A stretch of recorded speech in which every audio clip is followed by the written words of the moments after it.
a retracé à travers nos échanges. Donc, pour vous dire, premièrement, soyez prêts pour le 11. Nous, on a mis en position, on vous a mis en position normalement de pouvoir vous approvisionner en masques. On y reviendra. Et deuxièmement, on va faire une autre réunion. On en a parlé hier avec les unions commerciales. On va faire une autre réunion la semaine, pas la semaine prochaine, mais la semaine d'après. C'est ça, Daniel? Oui, c'est ce que vous m'avez. Ah oui, oui, oui. Alors, on va voir si on peut la monter, oui. On va certainement monter une réunion où là, on sera plus sur la partie dite réglementaire, mais sur la partie concernant, on va dire, des conseils, notamment en s'appuyant sur l'expérience des grandes enseignes. Hein, on est en train de discuter avec elles et c'est un sujet sur lequel on peut accompagner Petit Commerce sur comment cette période de redémarrage et de sous-activité, parce qu'il faut pas rêver, je pense qu'il faut s'attendre à ce qu'il y ait une sous-activité pendant un certain temps. Comment est-ce qu'on peut animer le commerce en centre-ville et de manière générale sur la ville de Tours, voire dans les autres communes du département. Voilà, hein, c'est quelque chose sur lequel on travaille. On travaille aussi sur un projet de marketplace. Pour l'instant, je ne peux pas vous en dire plus. On est un peu en étude et on n'a pas encore avancé suffisamment. Mais l'aspect du digital, c'est quelque chose aussi qui reviendra fortement dans les prochaines semaines. La gestion du digital, certains sont équipés, d'autres ne le sont pas. On aura un accompagnement fort là-dessus. Alors, ce matin, le but de la réunion, c'est quoi? C'est de redémarrer pour certains le 11 mai, c'est-à-dire lundi. Nous avons échangé beaucoup avec M. Fabre, le directeur de la Directe, pendant toute cette période. Vous allez voir que c'est quelqu'un d'assez ouvert. Il a une bonne connaissance à la fois du tissu local et à la fois forcément des textes réglementaires. Et il va vous apporter un certain nombre de précisions sur les questions que vous vous posez, sur l'organisation, sur la protection des salariés. Le but, c'est ce que j'ai dit à la presse la semaine dernière sur ma première conférence depuis plus d'un mois. J'avais refusé d'intervenir dans la presse pendant la période de crise sanitaire aiguë. Je commence à réintervenir quand on parle d'économie et quand on parle de redémarrage. Il nous faut un redémarrage pour ceux qui se sont arrêtés, on va dire sécurisé, ça sera la priorité, rapide et large. Et donc, le but de cette réunion de ce matin, c'est de vous orienter sur cette partie-là, notamment sur la partie sécurité. Donc, je vais laisser la parole à M. Fabre, qui va vous redire la doctrine et les textes, et on aura une partie d'échange après. En tout cas, bonne réunion à tous. Je vous quitterai malheureusement avant 9h30.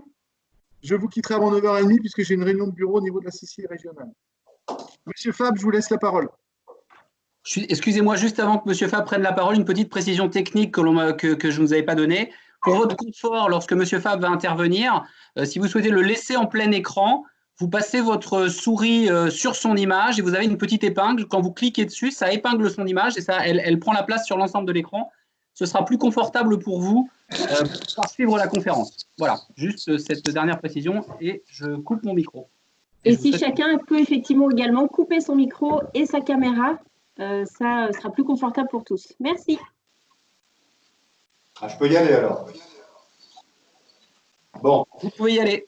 Parfait. Bien. Eh bien, écoutez, bonjour mesdames, bonjour messieurs. Alors, intervenir dans le cadre du déconfinement à partir, donc, déconfinement partiel à partir du 11, c'est un peu une gageure avec un sujet qui, c'est vrai, est compliqué. Alors, si vous voulez, mon propos va être de repréciser le cadre et puis peut-être de rassurer sur un certain nombre d'autres points.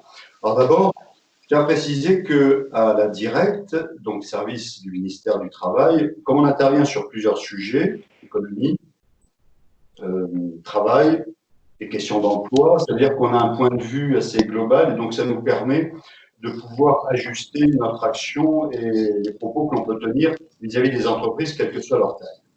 Alors, par rapport à la question du déconfinement qui commencera donc lundi prochain, petite précision, c'est que finalement, on redécouvre en matière sur les questions de santé-sécurité, qui sont des questions qui vont nous intéresser au premier chef, on redécouvre des choses qui existaient il y a déjà quelques temps. D'abord, vous avez tous entendu la priorité qui a été donnée au télétravail depuis la mi-mars, donc depuis début de la période d'urgence sanitaire. C'est vrai que concernant vos activités, le télétravail n'est pas une option qui a toujours été possible, c'est clair.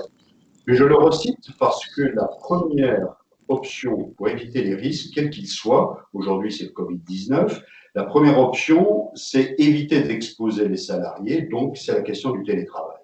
Donc ça a été le premier point, c'est pour ça que c'est une option qui reste aujourd'hui d'actualité en France. On verra ce qu'il en est à partir du 11 mai, on verra ce qu'il en est ensuite à partir du 2 juin, mais ça reste une priorité qui est affichée. Donc la première étape, si vous voulez, de protection de la santé-sécurité. Il y a une deuxième étape, lorsque les salariés ne peuvent pas être en télétravail, et ça concernait bien avant le 11 mai tout un ensemble de travailleurs dans les activités qui pouvaient continuer à être poursuivies. La deuxième étape, ça a été de dire, si les gens doivent venir travailler, comment fait-on pour assurer les règles de sécurité? Donc ça a été la question des fameux gestes barrières sur lesquels on reviendra. Sur ces gestes barrières, principalement la fameuse règle de distanciation d'1 mètre minimum aujourd'hui, qui reste une règle fiable, et aussi par toutes les histoires de filtres de la clientèle et de marquage sur lesquels je reviendrai tout à l'heure au vu des constats qu'on a pu faire déjà depuis quelques semaines dans nos services. Et puis, si dans une entité, il ne peut pas être mis en œuvre ces mesures de distanciation, ces fameux gestes barrières, à ce moment-là, seulement à ce moment-là, on peut aller vers des moyens de protection, type le masque dont on a beaucoup parlé. Ça, je reviendrai bien sûr sur cette question. Donc, on a 3 éléments qu'il faut bien avoir en tête.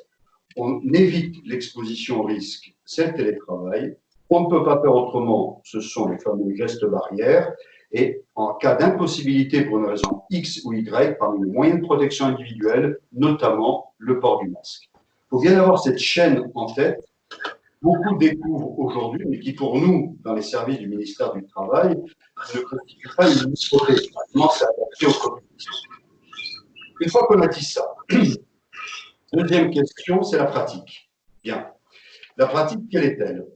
Je mets de côté la question du télétravail, je me situe dans l'optique où soit ça n'est pas possible, soit on est dans une sortie de déconfinement même partiel, donc à partir du 11 mai. Sans des gestes barrières. Alors, de l'expérience que l'on a dans les services de la directe, parce qu'on a continué à être sur le terrain, bien sûr, j'en reviendrai sur les modalités pratiques, qu'est-ce qu'on a pu constater, notamment dans le secteur du commerce et dans le secteur de la grande et moyenne distribution? On a constaté, en fait, 3 carences principales sur lesquelles j'aimerais attirer votre attention. La première, ça a été que s'il n'y a pas de système pour filtrer les appels, tout ce qu'on peut afficher en matière de prévention ne fonctionne pas. Pourquoi? Parce que si la clientèle n'est pas filtrée, en plus on reviendra sur les phénomènes d'indiscipline, ça veut dire qu'il va y avoir, de façon très erratique, des entrées de groupes de clients et qui, par définition, dans l'espace du magasin, surtout si celui-ci est réduit, les règles de distanciation ne vont pas pouvoir être respectées. Et on trouve même, mais ça c'est le propre des magasins avec déjà un peu une taille suffisante, on peut retrouver des phénomènes d'engorgement aux caisses qui posent des problèmes de sécurité, à la fois d'ailleurs pour les salariés et à la fois pour la clientèle. Donc la question du tri de la clientèle, on reviendra sur les modalités pratiques, ça c'est essentiel. Deuxièmement, la question des marquages. Bon, question des marquages, il y a plusieurs techniques qui peuvent exister, hein, des marquages au sol, des marquages en hauteur, pourquoi pas. L'idée, elle est simple. L'idée du marquage, finalement, ça consiste à matérialiser le respect de cette fameuse barrière d'1 mètre qui reste aujourd'hui, j'insiste, une consigne. Et c'est aussi une façon de canaliser à l'intérieur d'un magasin la clientèle. Après, on reviendra sur les difficultés de respect. Mais un marquage, il doit être efficace et il doit être visible. Et il ne doit pas poser plus de problèmes qu'il n'en résout. Je vais juste prendre un exemple. On a vu dans des magasins des marquages en hauteur, style tendeur, etc., pour canaliser la clientèle ou assurer un respect de cette fameuse distance d'1 mètre. Bon, c'est pas bon parce que vous générez derrière un autre risque qui est le risque de chute, c'est assez évident. Donc ce type de mesure n'est pas bon. Il faut songer à autre chose. On va revenir sur des exemples pratiques. Donc, flux, la clientèle, le marquage et l'information.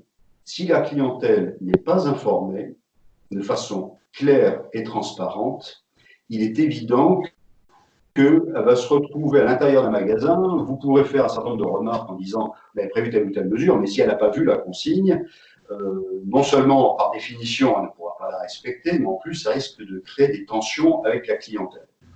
Et l'information, elle ne se fait pas n'importe comment. C'est-à-dire, elle n'est pas surabondante par toutes sortes d'affiches, et ça devient totalement illisible. Elle doit être claire, concise, et placée à un endroit où la clientèle, forcément, puisse la voir. Donc ça, ce sont des choses, finalement, très pratiques et très basiques, avec, j'en ai conscience, un certain nombre de difficultés. D'abord, sur le tri de la clientèle. Bon, nous, ce qu'on préconise, et ça c'est pour des commerces de taille, hein, donc avec des surfaces relativement importantes, un flux de clientèle important, il ne peut pas y avoir d'autre façon de faire que recourir à un vigile, autrement dit à une entreprise de surveillance. Bon, avec évidemment les consignes qui vont bien. Lorsque ça n'est pas possible, pour toutes sortes de raisons, raisons de la taille du magasin, des raisons financières, etc., à ce moment-là, ça peut être le commerçant ou un de ses salariés lui-même qui ne va pas passer sa journée à effectivement effectuer un tri, mais va être à même de dire à la clientèle, attention, à partir d'un certain moment, à partir d'une certaine jauge, il ne peut plus y avoir d'entrée, et évidemment en s'appuyant sur l'information qui a été donnée à l'entrée du magasin aux personnes. Mais gérer ce flux, j'insiste là-dessus, c'est impératif. En précisant une chose, il n'y a pas ce qu'on appelle une jauge qui est fixée réglementairement, ça n'existe pas. Simplement, à partir du moment où la règle de distanciation d'1 mètre est toujours d'actualité, il a été estimé, et ça figure dans le protocole national de déconfinement sur lequel je reviendrai tout à l'heure, il a été estimé que respecter la règle de distanciation d'1 mètre, c'est comme Fabrice revient à partir de demain. Ça revient à avoir un espace de 4 mètres carrés à peu près par personne, pour vous donner une idée. Donc, tri, flux, la clientèle, marquage, et si dans un certain nombre de configurations, les salariés doivent être présents sur place, si manifestement il n'est pas possible de respecter les règles de distanciation, notamment cette fameuse distance d'1 mètre, du fait de la configuration du magasin, du fait de l'activité, etc. Je dis bien, s'il n'est pas possible de faire respecter cette règle-là, à ce moment-là, on en vient au moyen de protection individuelle, c'est-à-dire, en l'espèce, le port du masque. Alors là, je voudrais rappeler 2 choses. La première, il y a une règle constante en matière de sécurité au travail, c'est qu'on ne se réfère aux protections individuelles que lorsqu'on n'a pas pu supprimer le risque ou lorsqu'on n'a pas pu mettre en place un système de protection collective en ce qui nous concerne les règles de distanciation. Donc c'est à défaut le moyen de protection individuelle comme le masque. Et on entend énormément de choses sur cette question-là. Alors je vais simplement rappeler que si je mets de côté tous les métiers relevant du sanitaire, tous les métiers de soins, là, il y a évidemment des règles spécifiques qui s'appliquent. Le port du masque n'a jamais été une obligation ni une prescription. Aujourd'hui, il l'est, après les annonces qui ont été faites la semaine dernière par le gouvernement. Aujourd'hui, il va l'être, en tout cas à partir du 11 mai, pour les transports en commun pour des raisons évidentes. Mais en dehors de la problématique des transports en commun, le port du masque n'est préconisé qu'à défaut et en aucun cas n'est une obligation. En clair, il faut venir sur le port du masque lorsque un chef d'entreprise considère que dans son commerce, dans son activité, il ne sera pas possible de respecter cette fameuse règle de distanciation. Il n'y a pas d'autre moyen et à ce moment-là, il peut, dans l'enceinte de son commerce, exiger de la clientèle qu'il y ait le port du masque. Donc ça, je tiens à bien le préciser parce qu'on entend un peu tout et n'importe quoi par rapport à ça. Après, derrière, la question qui se pose immédiatement, c'est quel type de masque. Là aussi, je vous donnerai un certain nombre de références pour que vous ayez des informations d'ordre général et d'ordre technique. De façon très simple, très simple, on a aujourd'hui deux grandes familles de masques. Il y a ceux qui sont dédiés au personnel soignant, la sphère des activités soignantes, mais qu'on peut effectivement utiliser parce qu'elles sont disponibles pour de toute autre activité. C'est ce qu'on appelle les masques FFP. Il y en a de 3 catégories selon le degré de filtration, et les masques dits chirurgicaux. Ce sont des masques qui peuvent protéger efficacement contre ce qui relève de la pandémie Covid-19. Il y a une deuxième grande famille de masques qui ont été produits récemment. Ce sont des masques non sanitaires. Alors, il y a tout un ensemble de vocabulaire pour les caractériser, masques grand public, masques alternatifs, etc. Ce sont des masques qui commencent à être produits en quantité, qui commencent à être mis sur le marché, et qui sont également des masques avec un pouvoir filtrant important, mais qui n'ont pas le même degré de qualité que les masques FFP et chirurgicaux. Bon, ça c'est une information générale que je vous donne, je vous dirai où vous pourrez aller pour avoir des informations beaucoup plus précises.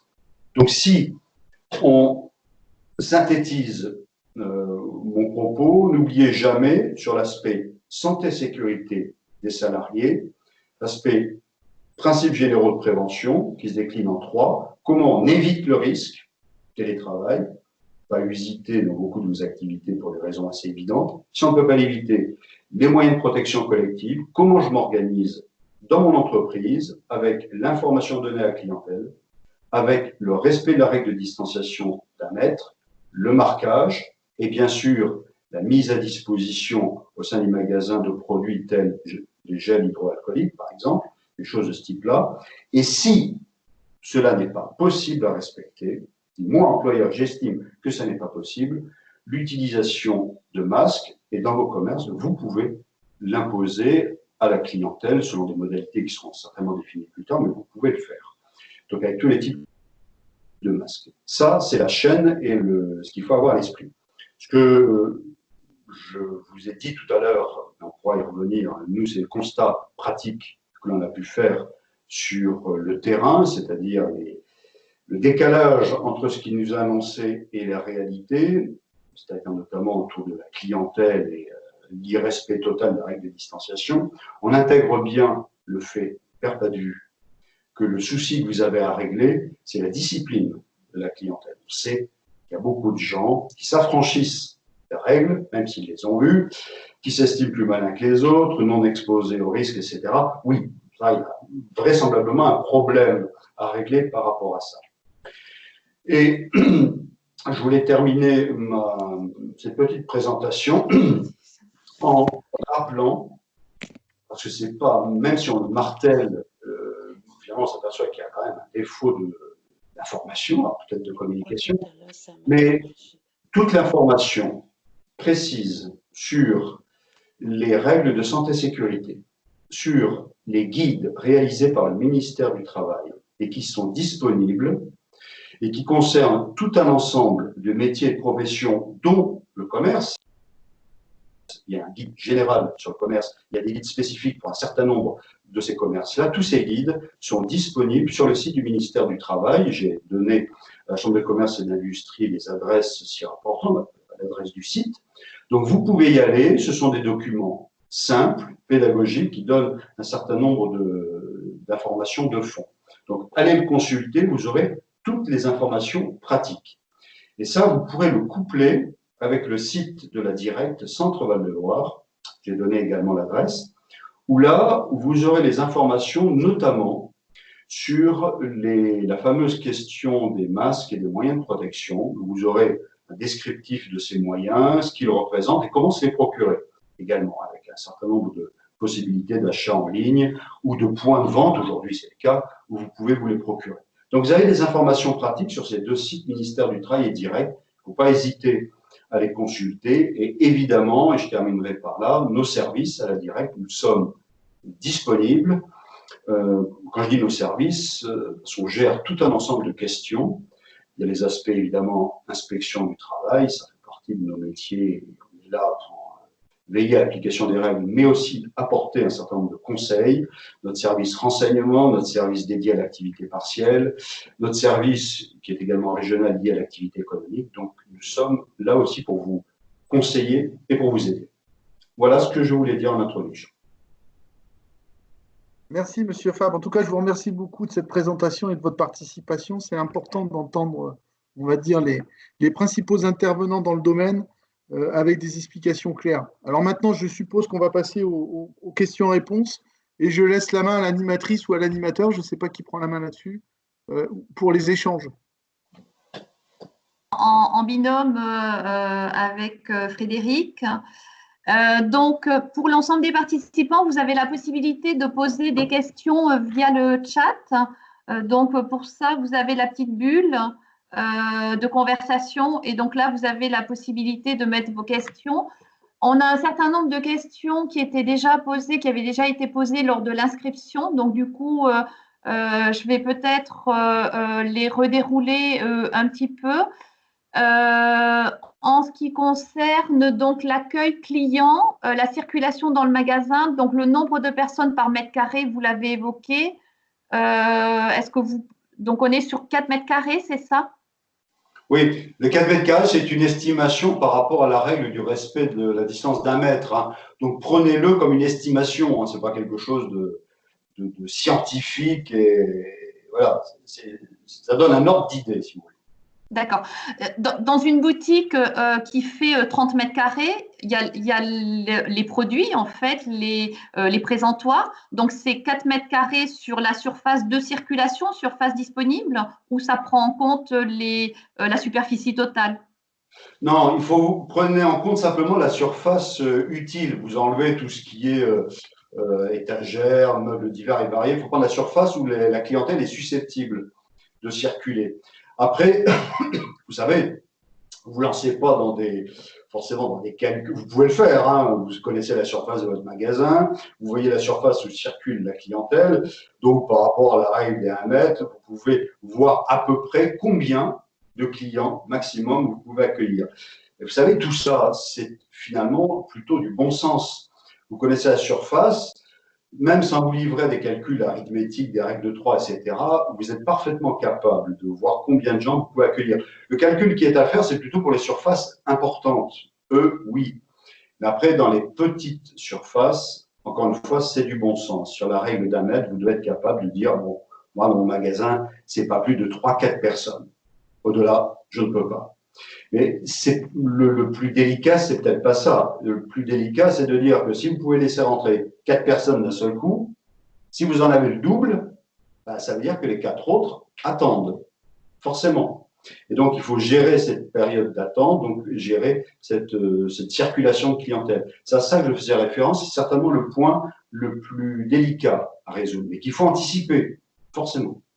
D'accord. Les mesures d'affichage, donc c'est une préconisation, c'est une obligation.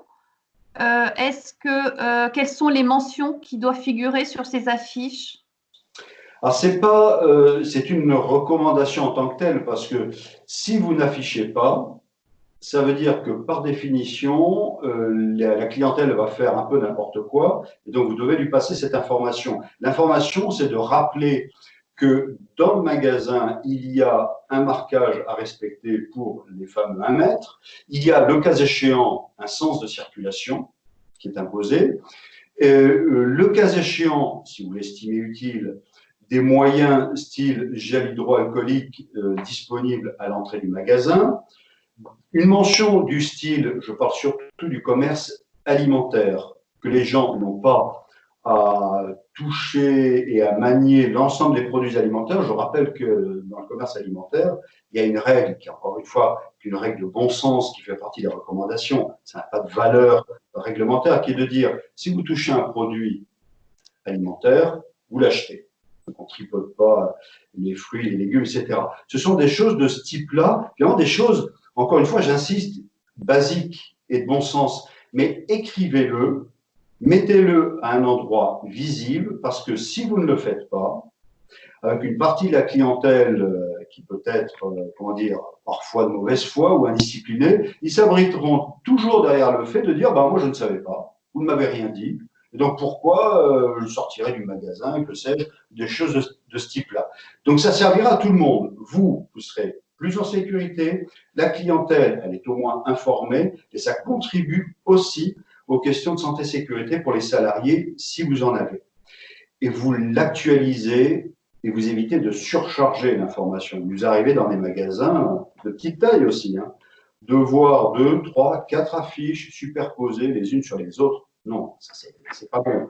Sachez que ce soit visible et pour la clientèle et actualisé. En ce qui concerne l'information à donner aux clients, en ce qui concerne le règlement, est-ce qu'un commerçant peut refuser les chèques ou les espèces pour n'accepter que la carte bancaire sans contact? Comment ça se passe par rapport aux moyens de paiement? Il peut y avoir effectivement des préconisations de ce type-là. Je pense notamment à l'utilisation de la carte bleue sans contact. Un certain nombre de commerces ont dit ce sera sans contact, évidemment, dans la limite des montants qui sont autorisés pour ce type de paiement. Ça peut être affiché. Mais à mon avis,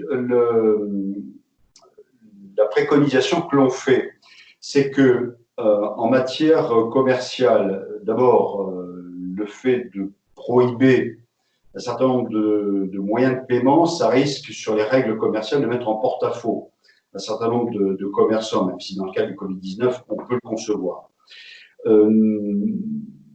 Il n'a jamais été interdit à un commerçant de privilégier tel mode de règlement pour des raisons sanitaires. Mais moi, je pense qu'il vaut mieux, pour éviter de créer des tensions, à la fois pour le commerçant, perdre de la clientèle, à la fois pour des clients, ne pas avoir le moyen de paiement qui correspond, je pense qu'il vaut mieux mettre en place des moyens de protection adéquats. De quoi je veux parler? Par exemple, on a vu des commerçants qui manipulaient des cartes bleues, des cartes de paiement avec des gants. Très bien. On a vu des commerçants qui pouvaient utiliser du paiement par espèces, là aussi en utilisant des gants. Des choses de ce type-là, pourquoi pas. D'autres donc privilégient le sans contact et excluent tout autre mode de paiement. Tout est admissible. Simplement, il faut à la fois conjuguer l'intérêt économique du commerçant et les règles de protection. Donc ça, vraiment, c'est une affaire d'appréciation par le commerçant, mais il y a des moyens simples, avec notamment l'utilisation des gants. Je reviendrai d'ailleurs sur la petite difficulté que ça peut poser quand même.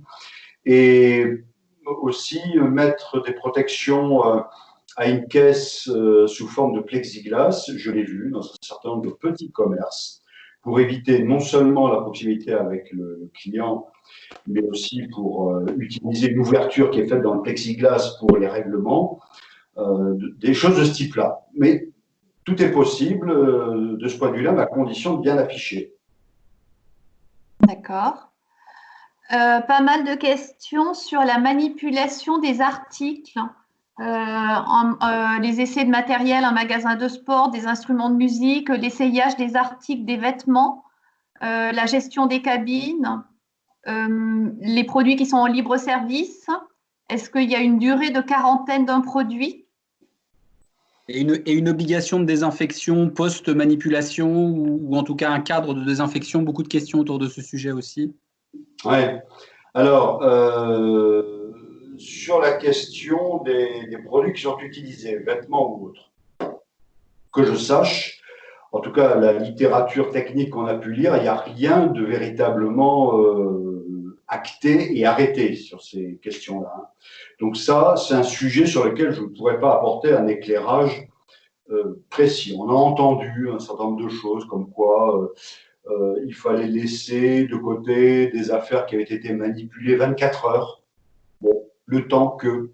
Mais ça, je n'ai pas vu ni lu de propos clairs, définitifs sur ces questions-là. Donc ça, c'est un point qui reste en suspens, donc sur lequel il faudra vraisemblablement revenir. À mon avis, ça ne concerne pas tous les produits. Là, sur ces questions-là, je ne sais pas, très clairement. Bien. Sur les questions de nettoyage, désinfection, alors là, je tiens à préciser deux choses. Il y a une confusion dans l'utilisation du vocabulaire entre désinfection et nettoyage. La désinfection, c'est une opération plus lourde qui nécessite des produits spécifiques et qui n'a pas lieu d'être la plupart du temps. Pas lieu d'être. C'est plutôt de nettoyage dont il faut parler avec des moyens adéquats, notamment des lingettes, des choses de ce type-là. Alors, les opérations de nettoyage, oui. Alors, dans un commerce, on ne va pas lister toutes les opérations, tous les lieux où le nettoyage doit avoir lieu, mais ça représente une palette de surface énorme, c'est vrai. Les poignées des portes, les surfaces susceptibles d'être touchées par un client, que sais-je, un comptoir, des choses de ce type-là, une porte, un siège, etc., etc. Bon, ces opérations de nettoyage, je ne pense pas qu'il soit utile, en tout cas, ça n'est pas faisable de le faire avec des rythmes très soutenus, du style toutes les heures et demie, des choses de ce type-là. Non. À mon sens, les opérations de nettoyage, il faut les faire évidemment avant l'ouverture d'une surface de vente, les faire à la fin de la journée, pourquoi pas, si on a la possibilité, en milieu de journée. Mais ça suppose que l'employeur, le chef d'entreprise en tant que tel, le prévoit très clairement dans son plan. C'est-à-dire qu'il y a non seulement les histoires dont on a parlé tout à l'heure concernant la clientèle, les moyens de paiement, etc., le marquage, etc. Il y a aussi ça. En matière de nettoyage, qu'est-ce que je veux faire? Et comment je le fais? À quelle heure je le fais? Et pas laisser ça au petit bonheur la chance, si j'y pense en fin de journée, si j'ai un moment. Dites-vous, vous nettoyez le matin, en milieu de journée, le soir, à mon avis, c'est une bonne périodicité, c'est du nettoyage, c'est pas la désinfection. Et qu'est-ce que je nettoie exactement dans le magasin? Quelles sont les surfaces susceptibles d'être souillées? Il ne s'agit pas de tout faire, il s'agit de se cibler là où il peut y avoir des surfaces souillées. Donc, il n'y a pas un plan type en tant que tel. Vous aurez des préconisations d'ailleurs dans les guides que je citais tout à l'heure, mais là aussi, c'est une question de bon sens, mais il faut que vous le prévoyiez.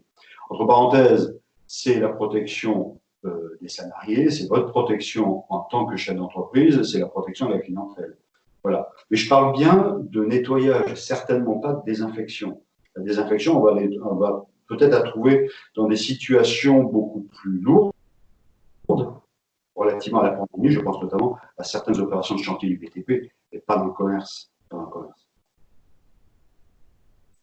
Plusieurs questions autour de stagiaires ou d'apprentis. Alors, on évoque le chômage partiel des apprentis. Jusqu'à quand va-t-il durer? Et la possibilité de continuer de les accueillir ou d'accueillir des stagiaires dans cette période de restrictions sanitaires. Oui, alors, d'abord, le système d'activité partielle qui couvre les apprentis, ça va continuer. Après, on verra, il y a un certain nombre d'échéances, mais pour le moment, c'est pris au titre de l'activité partielle, donc il n'y a pas de souci. Après, la question des apprentis que l'on peut rencontrer. Alors, c'est vrai que ça peut nous poser un petit souci pour les apprentis mineurs. Tout simplement parce que on a rencontré ce problème sur le terrain. La difficulté, c'est que le Covid-19 rentre dans la famille des agents biologiques. On est dans le risque biologique. Et il existe une réglementation en la matière assez stricte qui classe les agents biologiques dans plusieurs, il y a 4 catégories en tout, j'en parle en détail, en fonction de leur dangerosité. Et le Covid-19 est vraisemblablement un agent biologique qui va être reclassé dans le cadre de la réglementation, c'est-à-dire que mon degré de dangerosité aujourd'hui est sous-évalué. Donc il va y avoir un reclassement. Et de fait, en étant reclassé, s'il y a des apprentis qui se retrouvent exposés au Covid-19, des apprentis mineurs, je dis bien, eh bien ces apprentis mineurs-là ne peuvent pas continuer à ce poste de travail. Ils doivent être placés ailleurs, sur d'autres postes dans l'entreprise, et on sait que ça pose un problème, très clairement. Et la réglementation de protection des travailleurs mineurs, de ce point de vue-là, est assez stricte pour des raisons évidentes, et on est confronté à ce type de difficultés. Pour autant, l'idée, c'est évidemment pas une interdiction de l'utilisation des apprentis, on peut en trouver, mais il ne faut pas qu'ils soient exposés de façon manifeste au Covid-19. L'exemple qui me vient en tête, qui est un exemple réel, c'était un apprenti mineur où les règles de protection, de distanciation, etc. dans l'entreprise n'étaient pas bien menées. Il y avait une promiscuité avec les autres salariés, avec la clientèle. Dans une phase de pandémie, on n'était pas encore sur le plateau haut, il y avait un risque évident. On a dit à l'employeur, à chaque entreprise, vous ne pouvez pas continuer à utiliser cet apprenti, il y a un risque assez manifeste et objectif. Donc, nous raisonnerons toujours par rapport au cas d'espèce, il n'y a jamais de position de principe, toujours par rapport à la réalité. Et c'est vrai qu'on a ce petit souci avec les apprentis mineurs exposés à ce type de risque. Après, on apprécie en fonction de la situation. Encore une fois, j'insiste pour l'activité partielle, pas de rupture pour la prise en charge. Donc, il en est de même pour les stagiaires, c'est-à-dire qu'en fait, il y a notamment pour les mineurs, les règles sanitaires doivent être strictement respectées pour ces personnes fragiles au vu du virus tel que vous l'évoquiez. Les choses ne sont pas interdites en l'état, mais doivent être encadrées selon ce que vous venez de dire, quoi. Voilà, absolument, c'est ça. Comme on est sur le sujet des salariés, s'il y a des heures supplémentaires, est-ce qu'il y aura une exonération des charges sur les heures supplémentaires? Alors, ça, c'est une question qui est à la frontière des compétences de la directe, parce qu'on est sur le terrain des aides sur le plan fiscal et sur le plan des cotisations de sécurité sociale, c'est donc les services du ministère des Finances et l'URSSAF. Sauf que ce que je peux dire, c'est qu'effectivement, sur les heures supplémentaires, on va revenir à un système de défiscalisation. On est déjà revenu. Un système de défiscalisation et de désocialisation des heures supplémentaires. En clair, non-assujettissement à l'impôt sur le revenu, non-assujettissement aux cotisations de sécurité sociale. Bon, là, je conseille très clairement les employeurs de s'adresser à leur URSSAF favorite ou la Caisse de mutualité sociale agricole et à la direction départementale des finances publiques. Quand je dis s'adresser, allez aussi sur leur site parce qu'eux aussi donnent toutes les informations pratiques. Donc, il ne faut pas hésiter à y aller. Ils ont des systèmes de permanence comme nous de renseignement. OK. Sur le domaine du… Alors, si vous me permettez, juste parce que vous me posez la question, j'en profite pour passer l'information. On a sur le secteur des hôtels, cafés, restaurants, même si aujourd'hui ils ne sont pas concernés par la première vague de déconfinement, on parlait tout à l'heure de l'activité partielle. Alors, je tiens à préciser que dès le départ, les services de la directe ont attiré l'attention, le 16 mars, attirer l'attention des pouvoirs publics pour dire on est sur des activités qui ne peuvent pas réglementairement ouvrir, donc bénéfice de l'activité partielle, celle-ci étant sur une base de la durée légale du travail, c'est-à-dire 35 heures. Or, ce sont des activités qui reposent sur une durée conventionnelle du travail de 39 heures, prévue par convention collective, et donc il faut intégrer cette spécificité de la branche HCR. Bon, ça a mis un peu de temps au démarrage au niveau national, parce que ce sont des machineries un peu lourdes, mais nous, on avait tout de suite vu le problème, tout de suite soulevé. On vient d'avoir la confirmation, enfin, qu'au titre de l'activité partielle, on allait pouvoir partir sur une base 39 heures. Alors, je tiens à le dire, parce que c'est plutôt une bonne nouvelle pour le secteur des HCR, je tiens aussi à dire que cette question-là, les directs l'avaient vu dès l'origine, on l'a porté et on a bataillé aussi auprès des ministères centraux pour dire qu'il faut l'intégrer. Les HCR en ont besoin parce qu'eux ne peuvent pas ouvrir. Plusieurs questions autour de l'activité des pressings qui reçoivent des produits sales avant lavage et qui redonnent des produits propres. Donc, y a-t-il des règles particulières sur les produits sales que l'on reçoit, sur les produits propres que l'on donne, des circuits différents? Alors, je suis désolé, messieurs, dames, je ne suis pas spécialiste si mes questions ne sont pas forcément bien relayées. Mais en tout cas, plusieurs questions autour de l'activité pressing. Oui. Alors, je regardais parce que je n'ai pas tout ça en tête, vous vous en doutez bien, je regardais, il me semblait bien, on a une fiche, mais enfin, c'est une fiche qui est spécifique à la blanchisserie industrielle, donc ça ne répondra pas forcément intégralement à vos questions. Allez quand même consulter cette fiche, donc toujours pareil sur le site du ministère du Travail. Alors, en la matière, on n'a pas de prescription sur les pressings, les petits pressings qui concernent spécifiquement ce type d'activité. Alors moi, ce que je peux dire, c'est que, on ignore, a priori, il n'y a pas de danger spécifique, même si ce n'est pas clairement énoncé, mais le Covid-19, la subsistance, la survie, j'allais dire, du virus sur des surfaces telles que du linge, il semblerait qu'il n'y ait pas de difficulté particulière, ça ne survit pas comme ça. J'emploie le conditionnel parce qu'encore une fois, je ne suis pas spécialiste des questions et techniquement, je ne peux pas vous apporter une réponse claire et nette là-dessus. Alors moi, je me dis que dans le doute sur le linge sale qui arrive, rien n'interdit de demander à la clientèle de conditionner ce linge sale dans un sac, quel qu'il soit, mettre dans un sac poubelle ou autre, plastique. Vous le réceptionnez, vous pouvez le combiner avec le port de gants qui peut être une protection supplémentaire au cas où. Ce que j'ai entendu dire, c'est qu'il n'y avait pas de difficulté particulière, de survivance, si je puis dire, particulière du virus dans ce cas-là, mais ça peut être une protection adéquate à apporter. Vous pouvez parfaitement le dire à la clientèle. Il demande un service, ce service ne doit pas être rendu n'importe comment, tout le monde doit être protégé et rassuré, ils le mettent dans un sac, vous réceptionnez avec des gants, c'est parfaitement une possibilité qui peut exister. Ceci dit, je note la question parce que autant on a une fiche à blanchisserie industrielle, je verrai si on peut avoir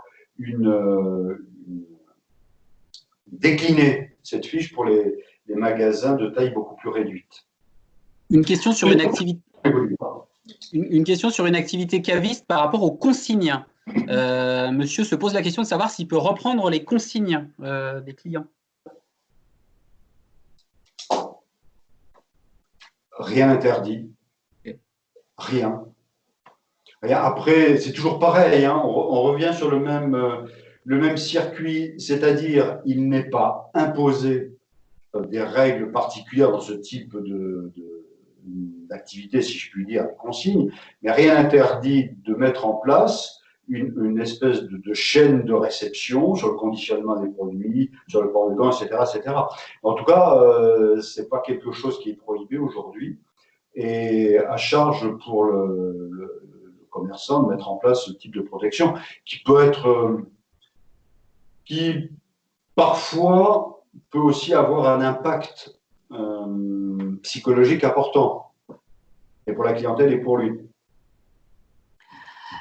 Comme on est sur le volet des activités, des commerces qui ont une activité, donc notamment dans l'épicerie fine, qui vendent des produits, mais qui faisaient aussi un petit peu de dégustation. La dégustation, c'est au même titre que la restauration, c'est supprimé? Ah, ça c'était une bonne question. La dégustation est-elle de la restauration? Je ne crois pas que la question ait été tranchée, mais je vais essayer, moi, d'apporter une réponse un peu pragmatique avec les réserves d'usage. La restauration, c'est tout de même s'asseoir ou rester debout, certes, mais avec un repas qui est digne de ce nom. C'est pas manger un petit bout de pain avec un petit peu de produit dessus, etc. Donc, on n'assimile pas les deux.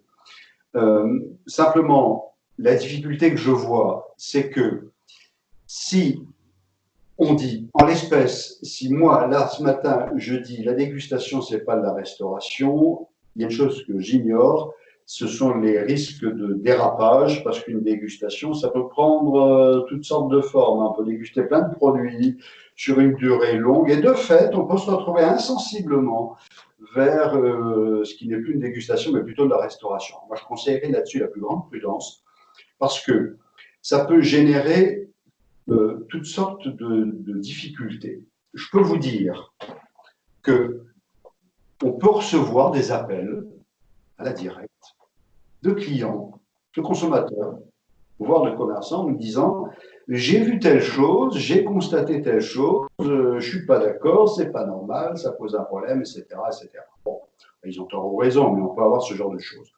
Vous pouvez vous exposer aussi, dans ce cas-là, se mettre en porte-à-faux avec les autres professionnels concernés. Vous n'êtes pas à l'abri, vous savez, la pandémie de Covid-19, ça libère aussi parfois des comportements un peu irrationnels, des gens qui sont à l'affût de prise de position, qui s'écartent des lignes de conduite nationales, etc., etc.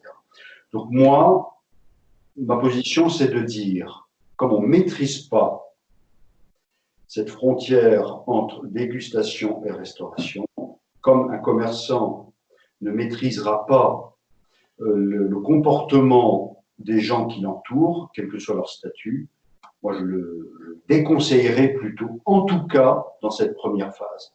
Car il ne vous a pas échappé que si on parle beaucoup du 11 mai, on est quand même dans une phase de transition qui va durer jusqu'à la fin du mois de mai. Donc, il me semble plus sage, comme ça va se faire par étapes, de voir ce qui se passera après le 11 mai, et peut-être d'attendre la fin du mois pour aller sur des activités de ce type-là. C'est le conseil que je donne. Plusieurs questions autour de les climatisations et avant des activités spécifiques que j'ai bien notées, hein, autour des fleuristes et des bijoutiers aussi sur les SME. Les climatisations, on entend beaucoup de choses dessus. Peut-on les mettre dans les magasins? Est-ce que c'est dangereux? Est-ce qu'il y a des préconisations par rapport à ça? Je vais être clair, je n'en sais rien.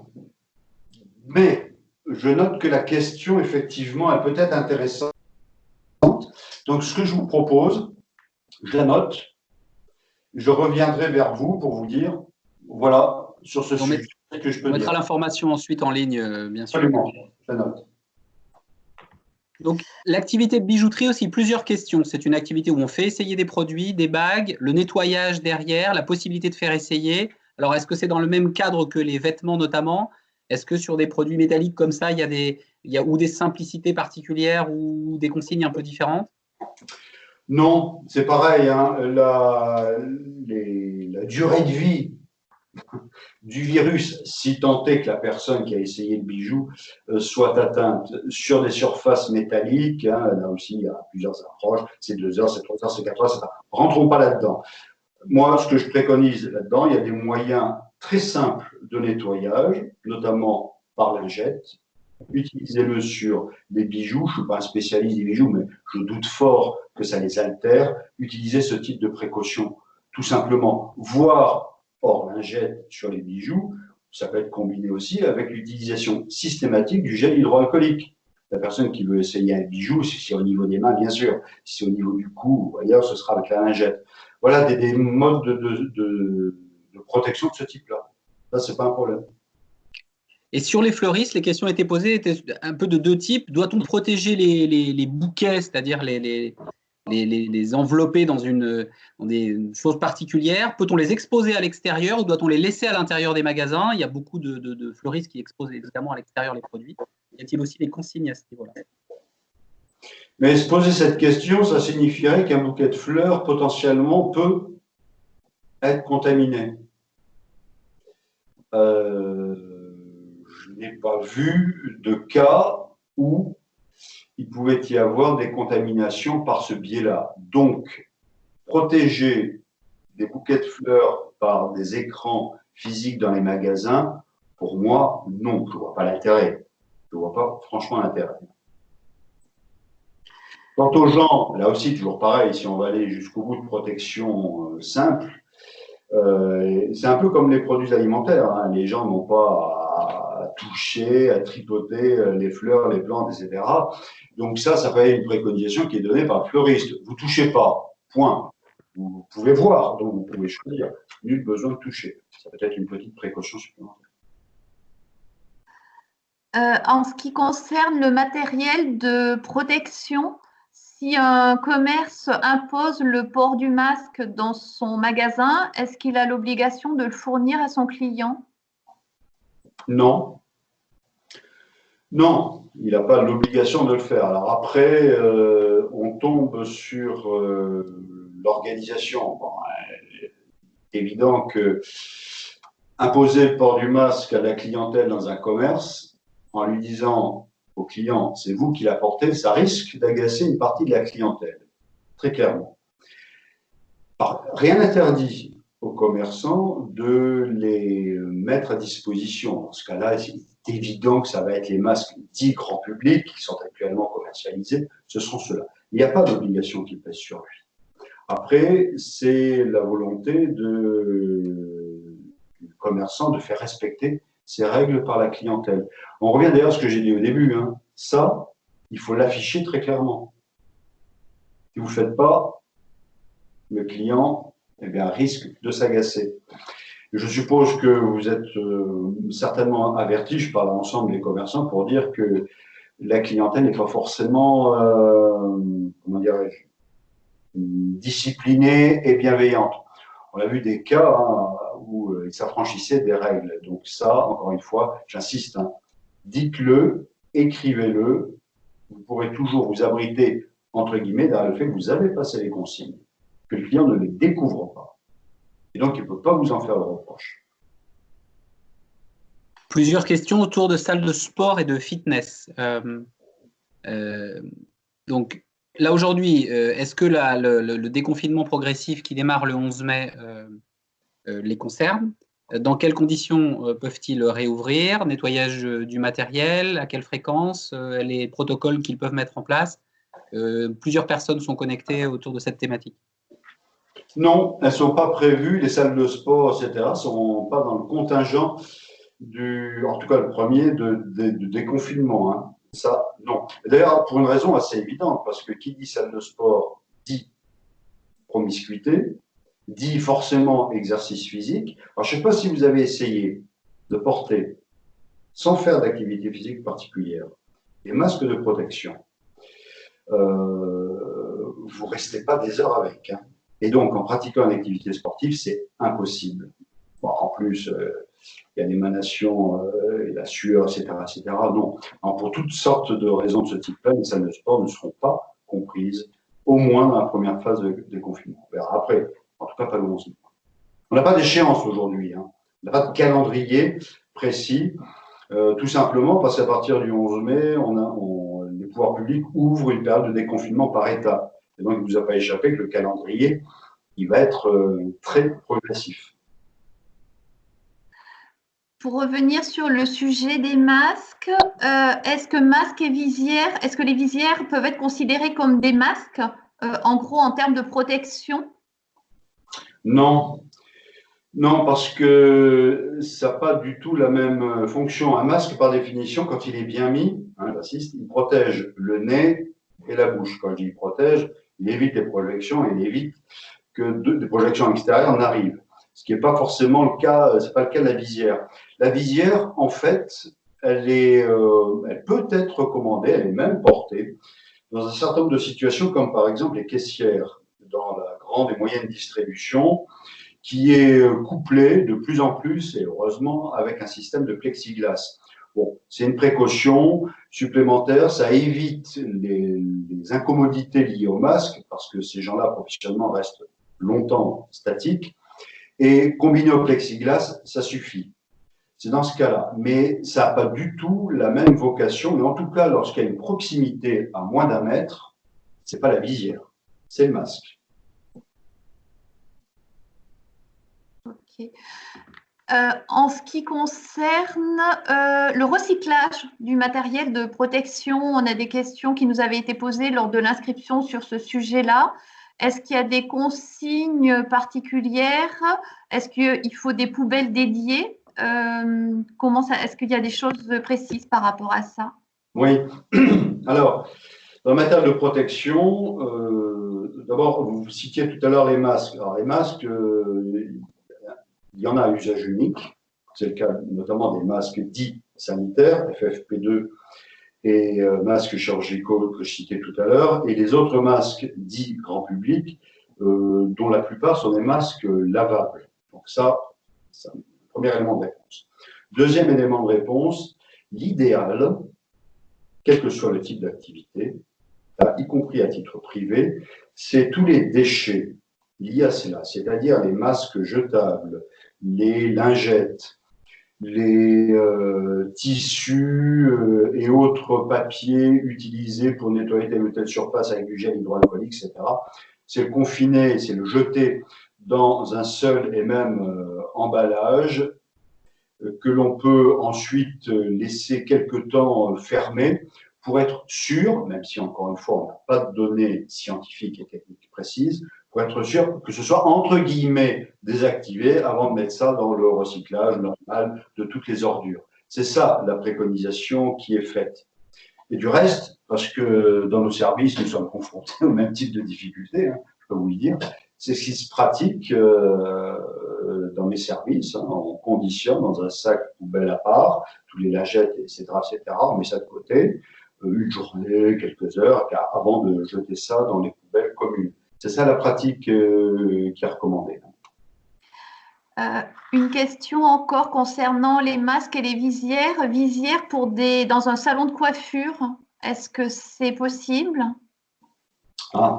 Pour les salariés et enfin pour les personnes qui exercent la coiffure, hein, Daniel, si je comprends bien. Oui, c'est ça. Oui, complètement. Voilà. Est-ce que c'est suffisant comme protection vis-à-vis des clients? Est-ce que c'est suffisant pour un coiffeur d'avoir une visière pour avoir des gestes sanitaires raisonnables vis-à-vis de ses clients? Bien, alors ça, les métiers de la coiffure, ça fait partie des quelques métiers qui sont encore sur, comment dirais-je, une espèce de crête qui ne s'est pas encore bien stabilisée.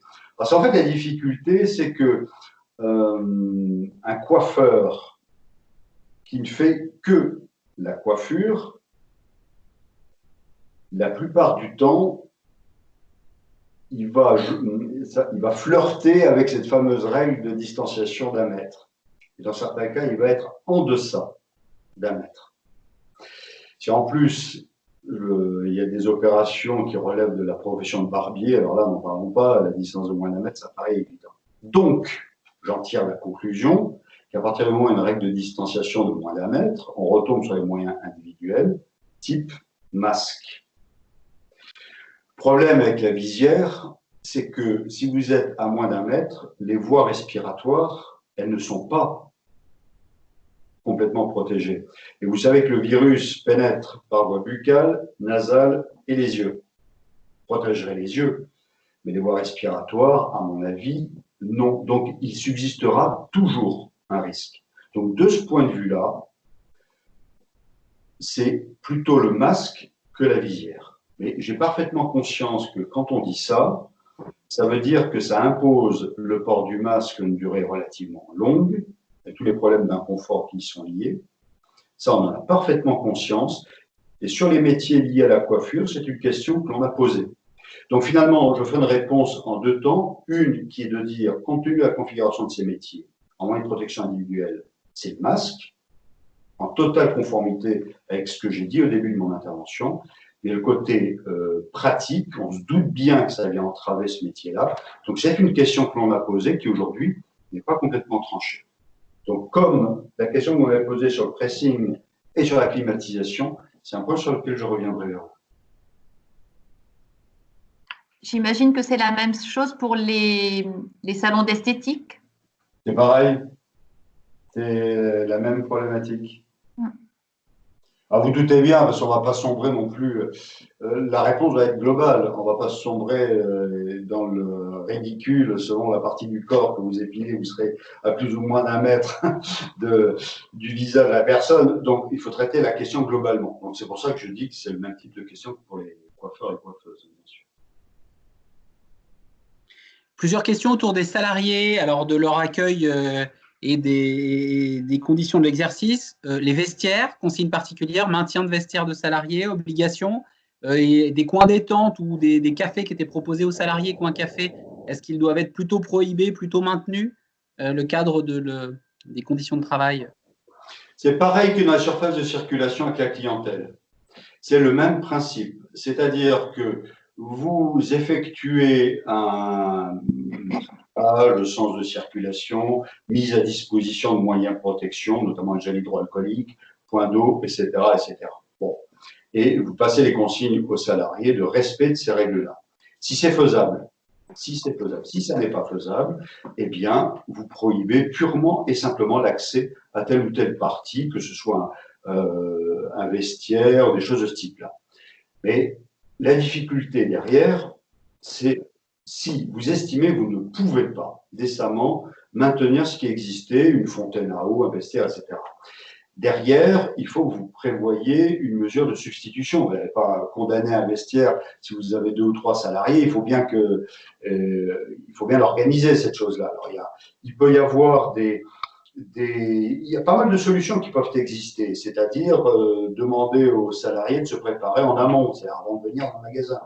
Si c'est pas possible, est-ce qu'il est envisageable qu'il y ait un espace plus grand, limitrophe du commerce en question ou ailleurs, qui puisse être partagé par plusieurs salariés et plusieurs entreprises, à condition bien sûr que les règles obéissent aux règles sanitaires, les règles de fréquentation obéissent aux règles sanitaires que je disais en introduction. C'est à ça qu'il faut réfléchir, bien le voir en amont. Donc la question à se poser, c'est de se dire, est-ce que je suis en capacité d'assurer les règles sanitaires de base pour les points d'eau, lieux de restauration, vestiaires, etc. Oui, je le fais, je le dis aux salariés. Non, je condamne, totalement ou partiellement. Si je condamne, qu'est-ce que je propose à la place?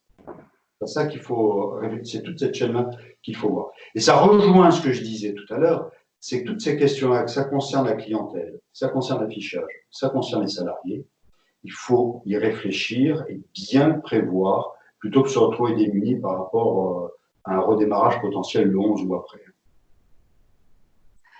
Plusieurs questions sur… alors, ça a déjà été évoqué dans le cadre de l'essayage des produits et dans les magasins, notamment d'habillement, mais plus sur les questions de chaussures, et notamment des magasins de running, où là, l'essai des chaussures, et notamment de plusieurs paires, est quasi systématique.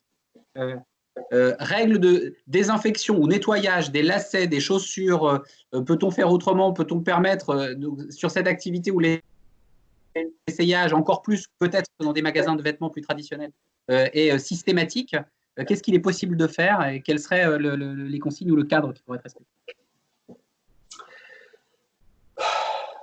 Question redoutable. C'est pour ça que je vous la pose. Bon, alors, comment répondre sans faire une réponse d'évitement? Essayer des chaussures, par définition, vous allez les manipuler. Donc, vous allez utiliser vos mains. Donc, potentiellement, vous pouvez souiller, si vous êtes porteur ou si vous avez… vous êtes souillé les mains, je sais pas, en touchant la poignée d'une porte pour entrer dans le magasin, etc., les lacets à la chaussure. Alors, les solutions, la plus simple, mais la plus compliquée peut-être à mettre en œuvre, la plus simple d'un point de vue sanitaire, mais la plus compliquée commercialement, c'est de dire les gens n'essayent pas. Ils ne touchent pas les produits.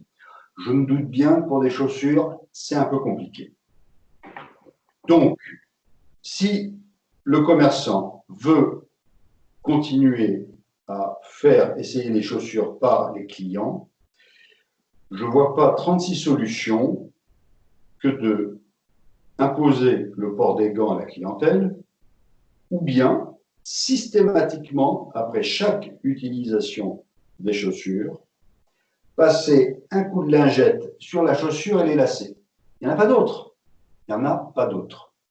On peut amoindrir cet exercice-là si dans le magasin en question, les règles de nettoyage sont scrupuleusement respectées et réitérées. Poignées de porte, etc., toutes ces choses-là. Siège, ok. Mais je ne vois pas d'autre solution. Le port des gants systématiques, c'est une contrainte pour les clients, très clairement. 2, il y aura des clients qui refuseront de porter. Et 3, les gants, c'est pas la panacée. Parce que les gants, contrairement à ce qu'on peut croire, un gant, il peut être lui-même contaminé, ça n'a qu'un usage unique, et ça s'enlève d'une certaine façon, etc. Donc c'est une grande contrainte. Donc peut-être que le plus sage, c'est de déporter cette contrainte du client vers le commerçant, vers le commerce en tant que tel, c'est-à-dire nettoyage des chaussures utilisées, lacets et surface. Je ne vois pas d'autre solution. Il n'y en a pas d'autre. Si on veut absolument éviter tout risque, en tout cas dans cette phase transitoire de décontamination. Ça peut paraître ridicule, mais je ne vois pas d'autre façon de faire. Plusieurs questions sur les magasins d'esthétique. Alors, si je résume, il y avait 2 catégories de questions. La première était, peut-on alors pratiquer donc l'esthétique dans les conditions, alors on a parlé de coiffure, il y a des choses qui peuvent être similaires, mais enfin l'esthétique, il y a une manipulation et notamment de la peau qui est un peu plus systématique forcément. Et puis par rapport au matériel nécessaire pour les activités d'esthétique, il y a 2 personnes, je crois, qui posaient la question du remboursement du matériel nécessaire, les blouses, les gants, les matériels. Est-il prévu pour ces activités particulières un remboursement ou pas? Non, pas à ma connaissance. Aucun remboursement prévu. Et sur la question des règles de sécurité, c'est ce qu'on disait tout à l'heure sur les coiffeurs. Hein. La problématique, elle va être la même. Parce que la promiscuité, elle est forcément là. Et donc, forcément, c'est les moyens de protection à mettre en œuvre. Non, aucun remboursement. Enfin, à ce jour, hein, après, tout peut évoluer, bien sûr. Et du coup, vous me confirmez, parce que c'est aussi plusieurs questions qui revenaient dessus, le port du masque n'est obligatoire qu'à partir du moment où les règles de distanciation sociale ne peuvent pas être respectées. C'est vrai pour les clients, comme vous le disiez, et le commerçant peut l'exiger. Et c'est vrai aussi pour les commerçants et les collaborateurs qui ne seraient obligés de porter un masque ou un matériel de protection que s'ils ne pouvaient pas respecter les distances. Mais si c'est le cas, s'ils peuvent respecter les distances, ça n'est pas une obligation. Absolument, c'est ça la règle. Ça a été évoqué là dernièrement. Le port des gants, c'est quelque chose qui est déconseillé, conseillé? Oui, alors, c'est ce que je disais tout à l'heure. Finalement, c'est ni l'un ni l'autre. Le gant ne doit pas être disqualifié parce que dans certaines opérations, il peut être utile. Seulement, c'est très contraignant. Très contraignant. Vous savez, ça me fait un peu penser, si je puis me permettre ce parallèle, parce que la problématique n'est pas nouvelle, les ports de gants dans le commerce alimentaire. J'ai pu voir souvent, mais en tant que client, je l'ai vu aussi en tant que professionnel, des personnes porter des gants pour manier les produits alimentaires, mais tout faire avec les gants. On touche les produits alimentaires, on touche l'argent, on touche la caisse, et ça non seulement ça ne sert à rien, mais c'est plus dangereux que s'il n'y avait rien du tout. Ben, si je transfère sur le Covid-19, porter des gants, ça peut servir pour une opération unique. Et d'autre part, les gants, en plus, ça s'enlève d'une façon particulière. Ils ne sont pas comme des gants lorsqu'on a froid aux mains. Ça s'enlève de telle façon qu'il est retourné pour que la face potentiellement contaminée se retrouve à l'intérieur du gant. C'est à ça qu'il faut faire attention. Les gens qui utilisent des gants aujourd'hui pour faire tout et n'importe quoi, chez eux ou à l'extérieur, et qui enlèvent ça n'importe comment, effectivement, non seulement ça ne sert à rien, mais potentiellement ça crée plus de risques, paradoxalement. Donc, il ne faut pas disqualifier les gants, mais c'est usage unique en respectant la procédure d'enlèvement des gants. Une question potentiellement intéressante, vous y avez un peu répondu dans l'histoire de la dégustation, mais pas une personne qui a une activité qui est glacier et qui a quelques chaises autour de son activité pour que les personnes puissent éventuellement s'asseoir et déguster. Si les règles de distance entre les chaises et ou les tables sont respectées, est-ce qu'il peut le faire ou pas? Est-ce assimilé à de la restauration ou pas? Ah, mais j'ai déjà répondu à cette question, non? Alors, excusez-moi, alors vous voyez, j'ai. De la dégustation. Oui, mais comme c'était pas pour des glaces, j'ai préféré. Non, C'est pas pour les glaces, mais c'est le même type de réponse. Vous savez, okay. Vous vous retrouvez dans une logique qui risque d'être un peu dangereuse. D'accord, ok. Donc, à mon avis, le conseil, c'est vaut mieux éviter, en tout cas, dans les jours qui viennent. Les activités ont l'habitude d'offrir à leurs clients des boissons, un café, quelque chose. Est-ce qu'il y a une restriction particulière ou des conseils particuliers là-dessus? Il n'y a pas de restriction. Alors, je vous ai offert un café quand vous êtes arrivé, Monsieur Fabre. J'espère que vous avez confiance en moi. C'est pour ça. C'est bien pour ça que je ne peux pas répondre à autre chose. Non, ça n'est pas un problème. Une question sur la responsabilité de l'employeur par rapport au matériel de l'employeur vis-à-vis de ses salariés. Effectivement, l'employeur ne va pas savoir forcément si les masques ont été lavés correctement ou régulièrement. Est-ce qu'il y a une responsabilité à ce moment-là de l'employeur? Mais responsabilité vis-à-vis de qui? De son salarié. Oui, alors, ça c'est un grand sujet qui agite tout le monde, hein, quelles que soient les tailles des entreprises et des commerçants. Bon. Par définition, un employeur, alors il y a une expression juridique consacrée, qui s'appelle l'obligation de sécurité. L'obligation de sécurité, c'est pas nouveau, hein, ça existe depuis 1991 et ça a été développé par la jurisprudence, je ne suis pas sur les détails, donc c'est assez ancien. Qu'est-ce que ça veut dire en langage non juridique? C'est-à-dire qu'un employeur doit s'assurer que le ou les salariés qu'il emploie le font dans un cadre de santé et sécurité qui correspondent aux règles du travail. Bon, c'est ça, de façon très générale, ce qu'il en est. Il y a beaucoup de craintes des employeurs par rapport à ça, qui est pas nouvelle aussi, mais qui prend de l'acuité avec le Covid-19, qui intéresse directement nos services, évidemment à la directe. En clair, nous, comment on se positionne? On se dit, mais qu'est-ce que l'employeur a mis en place pour prévenir tous les risques de santé et sécurité vis-à-vis des salariés? Donc, ça signifie que si, en matière de prévention, vous suivez ce que j'ai dit tout à l'heure, c'est-à-dire vous réfléchissez à tous ces aspects, comment vous organisez dans l'entreprise, les flux, le marquage, etc., que ça, vous prenez le temps de réfléchir, vous prenez le temps d'informer les salariés, vous démontrerez que vous avez pris en amont ces problèmes-là et que vous êtes capable de dire que vous y avez songé et réfléchi. Après, s'il se pose une difficulté ou un problème, nous ne sommes pas des sauvages à la directe, on est capable de l'apprécier et de voir exactement ce qu'il en est. Et je peux vous dire qu'on a vu des situations très correctes, on ne va pas attendre le 11 mai, hein, on a fait des visites sur le terrain, on a vu des choses très bien, hein, manifestement, le chef d'entreprise avait pensé son organisation, y compris dans des petites structures, ça tenait parfaitement la route. Aucun souci à avoir par rapport à ça, aucun.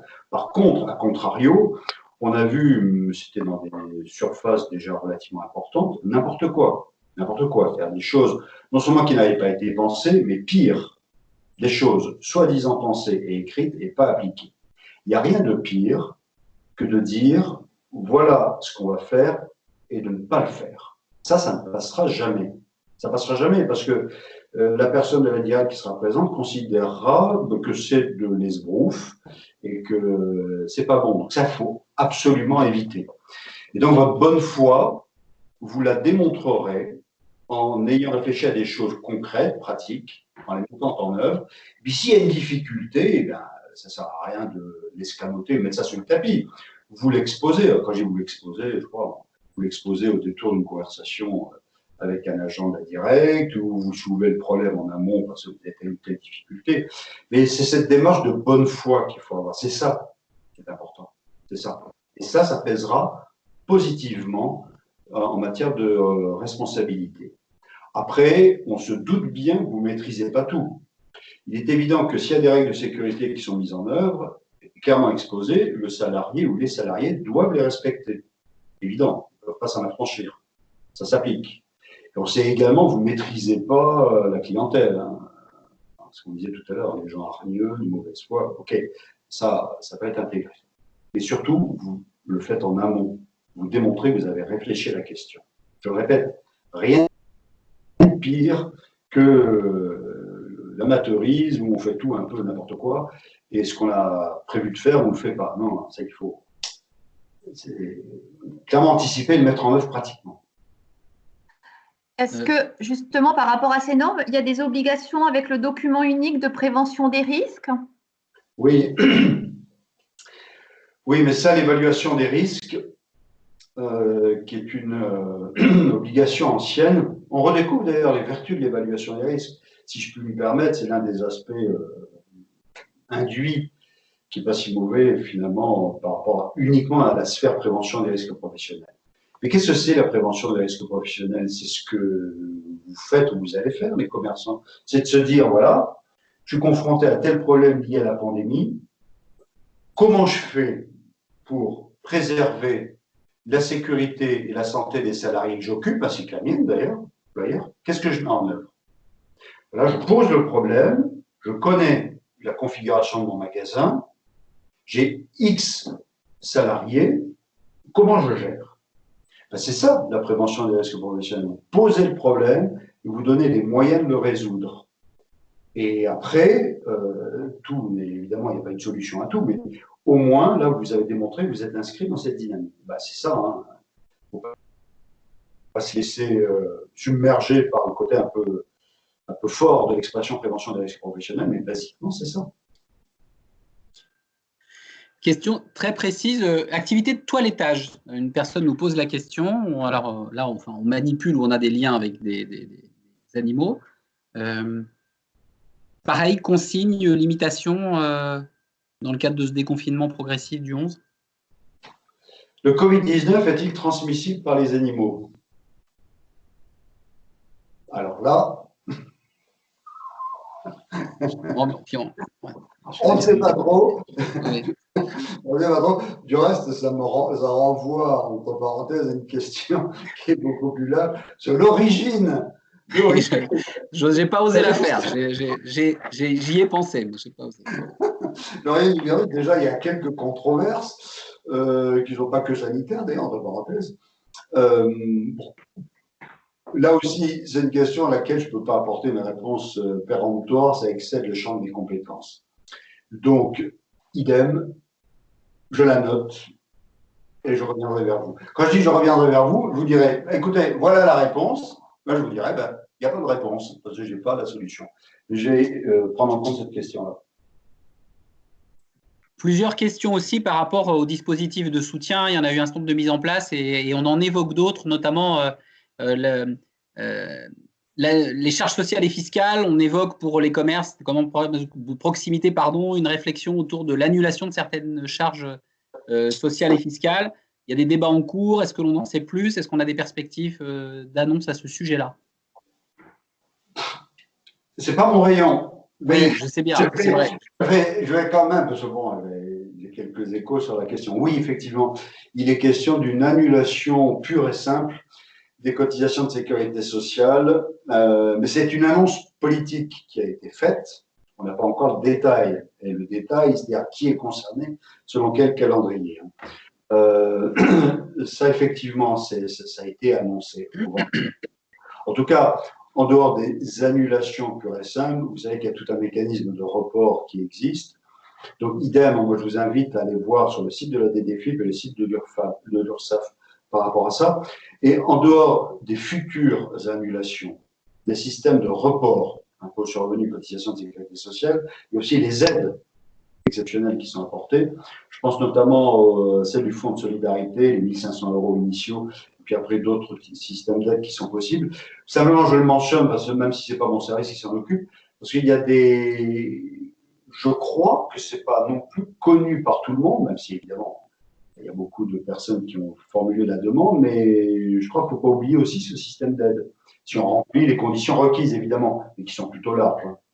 Alors, ça fait l'objet justement de questions, mais ça, on relaiera dès qu'on aura la possibilité. Après le déconfinement, même si on a une petite reprise d'activité, on ne pourra pas assurer un chiffre d'affaires optimal avant un temps qu'on ne connaît pas. Et du coup, le dispositif de fonds de solidarité qui s'est reporté du mois de mars au mois d'avril, pourra-t-il aussi se reporter en mai selon les mêmes critères s'il y a des baisses d'activité supérieures à 50%, malgré une réouverture progressive? Est-ce qu'il sera toujours possible de les mobiliser? Alors, vous n'avez sans doute pas encore la réponse telle que vous venez de le dire. Ce sont des réflexions, on sait, qui sont sur la table. Et comme j'en profite aussi parce qu'il y a eu plusieurs questions autour de l'activité du tourisme, très très fortement touchée. Alors, ce que je peux dire en tant que représentant de chambre de commerce et relais de ce que l'on a des pouvoirs publics, c'est que beaucoup de réflexions sont en cours au niveau départemental, régional et national autour du soutien de l'activité touristique. Vous donner une information précise sur ce qui sera mis à disposition, on n'est pas encore capable de le faire. Monsieur Fabre, je pense que vous le confirmez. Néanmoins, il y a déjà eu des initiatives qui ont été prises. On a une information du président du conseil départemental qui un dispositif de soutien aux investissements touristiques qui le renforçait pour pouvoir permettre aux professionnels de maintenir leur outil à niveau et de pouvoir maintenir les investissements qu'ils avaient prévus. Mais on sait que les débats sont nombreux et que un plan spécifique autour de l'activité du tourisme, des plans spécifiques, sont à l'étude et vont sortir dans des délais qu'on espère rapides. Je suis désolé de ne pas être plus précis que ça, mais je ne crois pas qu'on ait d'informations à ce jour plus précises, en tout cas globales. Oui, je confirme, hein, sur le tourisme, on n'a pas encore, on est sur des très grandes lignes, mais il y aura des annonces politiques très clairement. Un peu d'ailleurs en faisant le parallèle sur tout le domaine de la culture. Alors, vous savez que pas plus tard qu'aujourd'hui, il y a un certain nombre d'annonces qui vont être faites, donc ça, c'est en attente. Simplement, par rapport au tout début de votre intervention sur les aides qui vont être apportées, que ce soit Fonds de solidarité ou autre, vous avez noté que c'est quand même la réactivité, le pragmatisme qui opère aujourd'hui. Si je fais un parallèle avec l'activité partielle, les règles de recours ont été considérablement élargies et à chaque fois, quasiment, il y a un report des aménagements qui ont été effectués. Donc tout ça relève d'un certain pragmatisme. Juste un point, sans sombrer dans la technique, sur les dates limites de demande de prise en charge par l'activité partielle. On a eu initialement la date butoir qui a été le 30 mars, puis ça a été décalé au 30 avril, et là, de nouveau, ça va être décalé. Donc on s'adapte à la situation et aux reprises très très progressives. Ça, c'est du bon sens aussi. Alors, une personne a dû nous quitter sur une activité automobile avant qu'on ne pose sa question. Peut-on faire essayer un véhicule à un client? En général, le vendeur accompagne. Est-ce que ça vous paraît possible dans un espace confiné comme celui d'un véhicule? Oui. Oui, parce que il y a à mon avis, deux règles de base à respecter. Je ferai une analogie d'ailleurs avec le bâtiment. Le transport de plusieurs personnes dans un véhicule n'est pas prohibé, à condition, toujours pareil, qu'on respecte cette règle de distanciation. Et pour la respecter, c'est un devant, un derrière, par rapport à l'exemple que vous citez, par rapport à la question que vous vous posez, et en quinconce. Donc, on ne se parle pas à l'oreille, on reste séparé de ce point de vue-là. Donc, c'est gérable. Même qui rajoute, on ouvre les vitres pour accroître la protection. Et puis, évidemment, avant la montée, après la montée en voiture, c'est ce qu'on fait dans les protocoles d'utilisation, notamment des véhicules de service, eh bien, vous nettoyez, je dis bien nettoyer, pas désinfecter, notamment avec une lingette, les points de contact, volant, vitesse, frein, etc. Donc, deux choses assez simples à respecter qui permettent de faire utiliser les véhicules de classe. Il y avait une question concernant les auto-écoles. Est-ce que elles ont la possibilité de réouvrir? Alors pour l'activité, il y avait les deux activités, c'est-à-dire le code et puis la conduite. À ma connaissance, ce n'est pas une activité qui est prohibée. Et ça renvoie aux règles d'utilisation que j'ai citées tout à l'heure sur l'utilisation des véhicules. Le seul problème pour les véhicules de l'auto-école, c'est que le système de double commande est à l'avant. Il n'est pas à l'arrière, par définition. En tout cas, je n'ai pas vu de véhicule avec des systèmes à l'arrière. Et donc, si le moniteur est à côté de la personne qui est au volant, ça pose un problème de respect de la règle du 1 mètre. Et donc, soit ils ne font pas, soit ils font avec le port du masque. D'accord. Et les mêmes règles de nettoyage entre chaque cours des points de contact pareil. tels que vous le disiez. Oui, pareil, absolument. Okay. On va peut-être, c'est un peu frustrant, mais je sais que votre temps est compté, Monsieur Fabre, donc on avait prévu 1 heure d'intervention, on est bien au-delà, c'est vrai qu'il y a beaucoup de questions.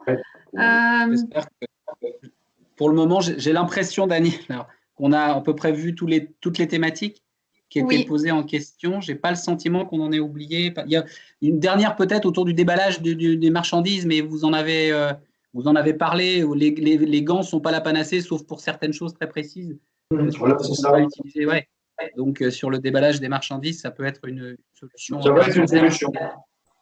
Un usage et on les enlève de façon à les retourner. Est-ce que vous me permettez quand même de juste un petit point. Alors d'abord, sur les. Bon, s'il y a d'autres questions, il n'y a pas de souci, vous pouvez me les adresser. Oui. J'en ai déjà noté un certain nombre. Je serai très clair dans les réponses que j'apporterai. Soit on a une réponse digne de ce nom à vous apporter, soit on n'a pas d'éléments, et je vous le dirai en toute transparence. Il n'y aura pas de souci par rapport à ça. Je voulais aussi vous rappeler. Mais vous devez l'avoir eu, ce fameux protocole national de déconfinement pour les entreprises pour assurer la santé et la sécurité des salariés, j'ai dit le titre in extenso, qui est disponible là aussi sur le site du ministère, puis je suppose que tout le monde va le diffuser, qui est daté du 3 mai, et donc tout à fait récent. J'ai pris évidemment la peine de le lire. Moi, je vous encourage à le lire. C'est un document, certes, on peut toujours trouver qu'il est compliqué, mais comme disait l'autre, si ça n'avait pas été sorti, le ministère aurait été critiqué, le ministère le sort, le document a pu être critiqué, mais on est en France, hein, donc on sait très bien qu'on est dans un pays où on a souvent tendance à critiquer. Je dois dire qu'il est bien fait. Il ne va pas dans le détail de tout, bien sûr, mais il est bien fait parce qu'il pose un certain nombre de grands principes et de grandes règles. Et c'est ça qui est intéressant. Donc, au moins, il présente cet intérêt et puis il permet aussi d'aller à rebours de certaines idées reçues qui peuvent circuler, qui ne sont pas forcément justes. Voilà. Puis je réinsiste, hein, c'est pas, encore une fois, c'est pas un plaidoyer pro domo pour la Direct, mais allez sur le site du ministère du Travail, le site de la Direct, vous aurez vraiment des informations pratiques. Je dis bien pratiques. Sans relancer la réunion, Monsieur Fabre, j'abuse encore 2 minutes parce que des choses très spécifiques. Le tatouage, alors là, activité très spécifique, on a eu 2 questions sur le sujet et j'en profite comme ça, je vais aller plus vite. Une activité de caviste, mais qui a des caves et qui a l'habitude de les faire visiter. S'il respecte les consignes de distanciation, est-ce qu'une visite de cave est envisageable? Pour moi, la visite de cave, oui. Toujours pareil, les règles de distanciation aussi, ça ne peut pas être respecté. Je vois mal comment d'ailleurs dans une cave. Avec le port du masque, à condition de ne pas goûter le vin, parce qu'avec le masque, c'est incompatible. Quant aux activités de tatouage, c'est ça? Oui, oui. Pareil. Le tatouage, à mon avis, il va être à moins d'1 mètre. Bon, il va toucher la peau, etc. C'est-à-dire que je vois comment il peut travailler sans masque, et la personne qui le tatoue, et avec des gants en plus, qu'il porte de toute façon, je crois. Puis, sous la réserve du respect des règles sanitaires hors Covid-19, bien sûr, de base, bon, je ne suis pas un spécialiste de cette activité, mais je suppose qu'il faut en avoir c'est le même. Dans des moments où les protections collectives ne peuvent pas être respectées, on tombe sur l'individuel. L'individuel sans les masques, pour les 2 parties. Très bien. Très bien, très bien. Ben, écoutez, je vous propose du coup que l'on conclue cette réunion. Alors, un grand merci, Monsieur Frappe, pour cet exercice. Comme vous l'avez dit au début, vous n'avez pas forcément les réponses à tout parce qu'elles n'existent pas encore et elles vont effectivement se dévoiler au fil de l'eau. Donc, merci pour votre disponibilité, votre adaptabilité sur ce sujet-là. Comme vous l'avez dit, on relaiera au fil de l'eau tant les réponses précises que les documents cadres qui seront disponibles au fur et à mesure. Voilà ce que je pouvais vous dire.